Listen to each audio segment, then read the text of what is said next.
Hello all, welcome to study 26 of the Solving Studies to Improve Chess Calculation series. It's time to present you a position from Wouter Mees. Wouter Mees was a Dutch chess composer. He also played chess. He was an incredible man if you look of how active he was. He graduated as a chemical engineer, then he played tennis, hockey, climbed mountains, cycle, he sang, he did hiking in the last years of his life. He also had for hobbies archaeology, astronomy, architecture, and so on. He had a great and very filled life, and he only died with 97 years old. So I think he's a reference for all of us. But okay, let's go for his study. He made around 150 studies, more or less. Uh, I really enjoy this one, so I bring it to you. As always, if you haven't, watch the guide before starting to try to solve, and after the countdown, we'll see you with a solution.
And here we are with the solution. Let's start, as always, with the correct move.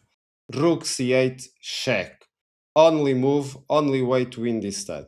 This study is filled with lots of subtleties, and we need to really understand what's going on before going on to the solution. So, at first, it's easy to see that the dark square bishop black has only has two squares, g1 and h2. Also, rook is not placed in with lots of space, so basically it has one, three squares at the moment, so very short. And the pawn is very fragile on the middle of the board, so if white wants to take it, it's very easy. Of course, we don't want, and this is going to be also something we need to remember, we don't want to play things like check, the rook moving, and exchanging the rooks, because yes, we are going to grab the d5 pawn, but then black has access to control the promotion. And like, for example, if I go over here and the king just places itself on the d8, and then we use the last two squares to waste tempi and force white to accept this is a draw. Even if we try to advance the pawn, let's see, for example, well, we can't force. If we advance anymore, well, the king can't control. And the other idea possible is, okay, if you keep doing that, of course, black could also threaten to take the pawn. That's that's possible. But the idea is, when white is threatening to take the pawn, of course, I'm not going to move my bishop. I just move the king. So I am now threatening white's pawn, so the king needs to come back, and then I can even lose tempo now if the king attacks the pawn again. So there's no possible progression. So as you can see, this is very important. The first conclusion we should do is, it's not enough to exchange the rooks and grab d5 pawn, because black will always have these two tempi with the bishop. So without that, let's see what else can white do. Of course, there is a possible checkmate threat with the simple maneuver of the male line. So the king is forced to protect the rook, otherwise it will lose the rook. We don't want that. Then we play rook c7, and the king is forced back to the same e8 square, because if it goes to f8, this is really fast for white. We threaten checkmate, so there's no way the rook can escape to a safe place, because even if the king moves to try to escape from the checkmate, okay, it escaped checkmate, but lost the rook, and checkmate will come if black doesn't resign, of course. So the idea here is uh, forcing black to go to e8 again. So this is the same starting position, but now we have the rook with a free move. So now it's white to win again. And of course, we want to threat checkmate, or at least remove the chance of the king protecting the rook. So we are also threatening, because the rook now has one less square, only two squares. But if the rook does something stupid like going to f8, then I will threat checkmate, and so on. So it's white to move. Let's waste just a tempo. And the right move is rook b7. Let's see what's going on over here.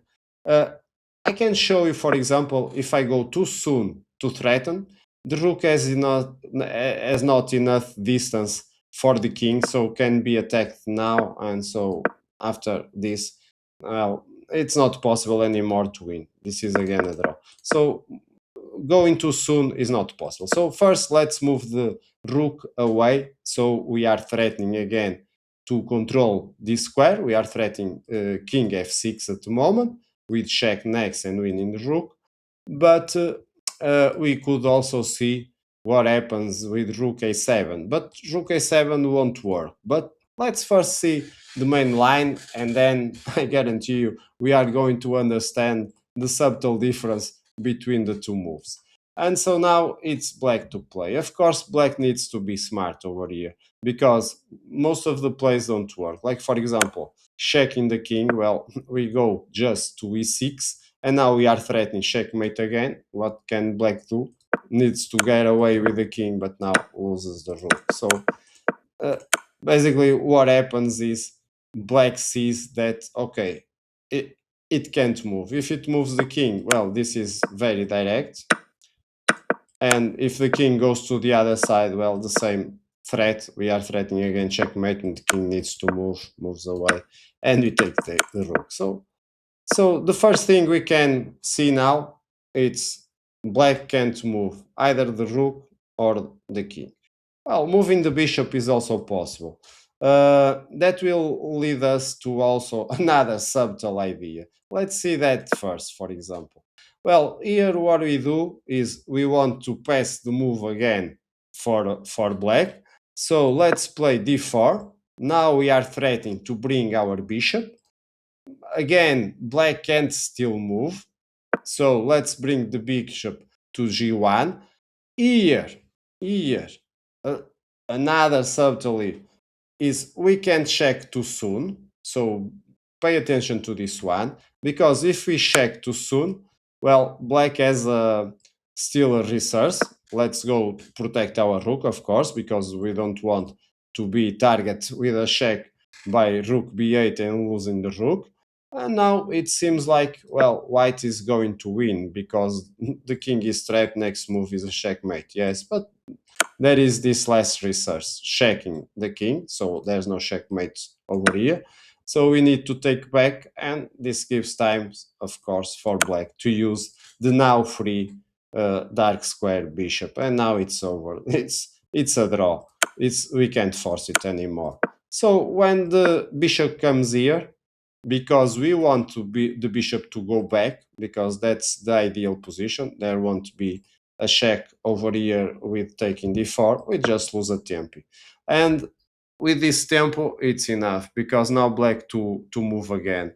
And as we saw, the only move is bishop h2, and now we have time for the check, approaching the king. Even if the sacrifice happens, we take it. We are threatening checkmate again. So the king needs to move, check, the king moves, and we take the rook. So as we can see, we also can't move the bishop, but this is very hard to find also. But that's why the study is interesting. So black is in the end forced to play d4. But now there comes another subtle idea. If you notice, the rook has few space at the moment. But if we do something like bringing the king to f6, which is a mistake, because the idea is to threat to check, forcing the king to move away and then take the rook, but the rook has a way to escape. If we check, the king goes away, the rook is forced again to come back. Of course, the rook can't go to g7 because it will be lost. Okay, don't do that. So the rook needs to go to the h file. And now it seems almost lost because it can't go over there, because the rook here, because it will be caught. So, and here is the detail. The rook can go to h1. See how this is open? Well, this is the rook luckiest day, because now we are going to move away the bishop, and again it's white that is fighting for the draw, still a draw. So let's come back a bit. Let's come back a bit and look at this position. So as we saw here, moving the king to f6 at this moment is a bit too soon, because the rook finds a way to escape to h1. Okay, let's go back one move. How can we force black to a more uncomfortable position? We simply play this very interesting tempo, kind of a pass the turn move, rook a7 exclamation mark. So the same situation, only move possible for black, of course, bishop a2. But now, if you remember what happened when we played king f6, now the pass is over there, because the bishop will be blocking, and this is the subtle detail we need to figure out. Now it's white to move again, and then here we go with king f6, and now the rook tries to escape. We give a check, and now we attack the rook again. The rook goes to h4, but I am so sorry, but the rook won't go anywhere else. So now it's just a mistake how I want to lose. It's just a question how I want to lose the rook. Maybe this is the most interesting one. We got the solution, but as you remember, there's still one subtle difference I haven't shown you yet. So you remember that we got to this position and I told you, well, why not h7? But I tell you later. Now it's the time. Why not h7? Well, these subtleties are so hard to find that I can't say this is an easy one for anyone, but at least I enjoyed it a lot to work with the solution. So here the difference is so subtle, we are only going to see really next to the end. So black goes the same way, d4. We use the same principle, losing one tempo, forcing black to place the bishop in the uncomfortable bishop a2 square. And now we go with the plan. What's going to fail over here? The rook is trying to get away. Now I cut another square from the rook, and now it seems, oh, okay, the rook is lost. Yes, but the difference is the king is closer to our rook. So there's a double attack. So our rook needs to move, let's say, for example, to h8 or something like that. Well, the king can come again. Then if the rook goes, for example, to let's say over here, well, there is no any more check and grabbing the rook in the seventh rank. And this is all the difference. And if white isn't paying attention, like over here, uh, it goes from a drawing position to a losing one. So here the best continuation is really for when we reach something like this, it's really for white to accept the draw.